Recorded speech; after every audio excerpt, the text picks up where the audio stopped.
Hi friends, कैसे हैं आप। अगर बात करें, कुछ कंपनीज ऐसी होती हैं जिनके रिजल्ट का हम सबको इंतजार रहता है। अगर बात करते हैं केपीआई ग्रीन एनर्जी की, जिसमें मेरी भी अच्छी खासी होल्डिंग है, उसके रिजल्ट आज आ चुके हैं।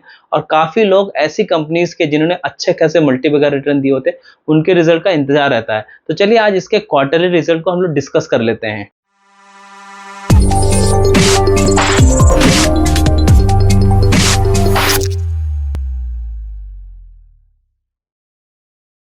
अगर हम वाई ऑन वाई देखें, यानी कि जून 23 से जून 24 की सेल्स को देखते हैं, तो 189 करोड़ से सेल्स बढ़ के 348 करोड़ हो चुकी है। यानी कि 84% की एक्सीलेंट ग्रोथ दिखाई है सेल्स के मामले में। वाई ऑन वाई मेरे लिए ज़्यादा इंपॉर्टेंट होता है। और वहाँ पे अपने पैरामीटर, यानी कि जिस हिसाब से ये कंपनी पी मांगता है, उस हिसाब से उसने अपने सेल्स के नंबर तो दिखा दिए हैं। उसी तरीके से अगर क्वार्टर ऑन क्वार्टर देखा जाए, यानी मार्च 24 से जून 24 की बात करते हैं, तो सेल्स 289 करोड़ से बढ़ के 348 करोड़ हो चुकी है। यानी कि ये 20% की ग्रोथ है। अगर क्वार्टर ऑन क्वार्टर 20% की ग्रोथ दिखा रहा था, यानी कि लेमन लैंग्वेज में अगर ऐसे ही बढ़ता चलाएगा तो भी 80% की ग्रोथ तो हो ही जाएगी। तो यहाँ पे क्लियरली बोला जा सकता है कि सेल्स के मामले में केपीआई ग्रीन एनर्जी ने एक्सेलेंट नंबर दिखाए हैं। अब चलिए कंपनी के प्रॉफिट को देख लेते हैं, क्योंकि प्रॉफिट तो काफी इंपॉर्टेंट होता है। चलिए वाई ऑन वाई की बात करते हैं, यानी कि जून 23 से जून 24 की अगर बात करते हैं, तो 33 करोड़ से बढ़ के सीधे डबल 66 करोड़ का प्रॉफिट हो चुका है।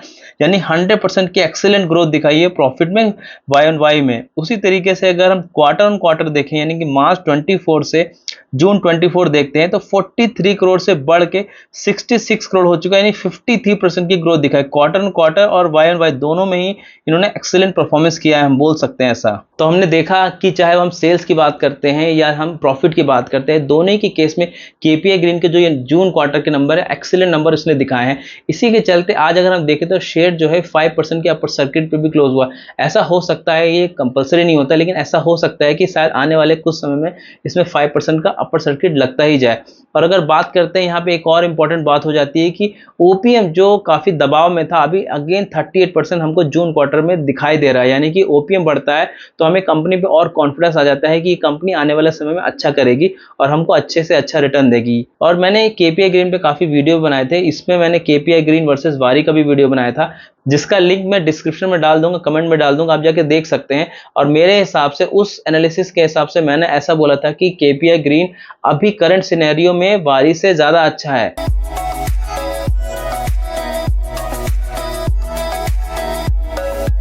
और मैंने वहां पे ये भी बोला था कि मैंने वारी में अप्रॉक्सीमेटली 110% का प्रॉफिट बुक करके बहुत ही जल्दी, आई थिंक 40 to 45 डेज में ही, और मैंने उसका जो पैसा था और प्लस और पैसा था वो केपीआई ग्रीन में इन्वेस्ट किया था। और मुझे लगता है कि वो जो मेरा डिसीजन था वो सही निकला था। लेकिन कोई भी डिसीजन लेने से पहले आप अपने फाइनेंशियल एडवाइजर से एडवाइस लीजिए, क्योंकि ये मेरा पर्सनल ओपिनियन है। मैं कभी गलत भी हो सकता हूँ और सही भी हो सकता हूँ। तो अगर आप किसी भी कंपनी में इन्वेस्ट कर रहे हैं तो अपने फाइनेंशियल एडवाइजर एडवाइस लीजिए, अपना भी पढ़िए, क्योंकि आपका कन्विक्शन होना बहुत जरूरी है। क्योंकि उसके बाद ही अगर कई टाइम तक अगर स्टॉक वो नहीं बढ़ता है या नीचे भी जाता है, अगर आपने अच्छे से रिसर्च किया तो आपको कॉन्फिडेंस आता है और तभी आप उस स्टॉक में बने रह सकते हैं और उसमें और इन्वेस्ट कर सकते हैं।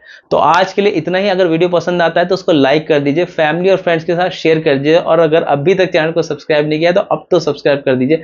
Thank you so much for watching this video. Remember one thing, learning is earning. जय हिंद।